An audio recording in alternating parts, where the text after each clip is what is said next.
Rescue 1122 Sheikhupura के जवानों ने ईमानदारी की मिसाल कायम करते हुए बुजुर्ग शहरी को 4 लाख रुपए से जायद रकम वापस कर दी। रेस्क्यू कंट्रोल रूम शेखुपुरा को कॉल मौसूल हुई थी कि बत्ती चौक में एक बुजुर्ग शख्स को किसी ने नशावर चीज खिलाकर बेहोश कर दिया। रेस्क्यू टीमों ने बुजुर्ग शख्स की शनाख्त के लिए जब तलाशी ली तो बुजुर्ग शहरी की जेब से शनाख्ती कार्ड के साथ 4 लाख रुपए से जायद रकम भी मिली।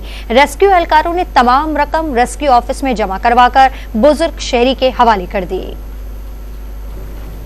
रेस्क्यू 1122 शेखुपुरा के जवानों ने ईमानदारी की मिसाल कायम करते हुए बुजुर्ग शहरी को 4 लाख रुपए से जायद रकम वापस कर दी। रेस्क्यू कंट्रोल रूम शेखुपुरा को कॉल मौसूल हुई थी कि बत्ती चौक में एक बुजुर्ग शख्स को किसी ने नशावर चीज खिलाकर बेहोश कर दिया। रेस्क्यू टीमों ने बुजुर्ग शख्स की शनाख्त के लिए जब तलाशी ली तो बुजुर्ग शहरी की जेब से शनाख्ती कार्ड के साथ 4 लाख रुपए से जायद रकम भी मिली।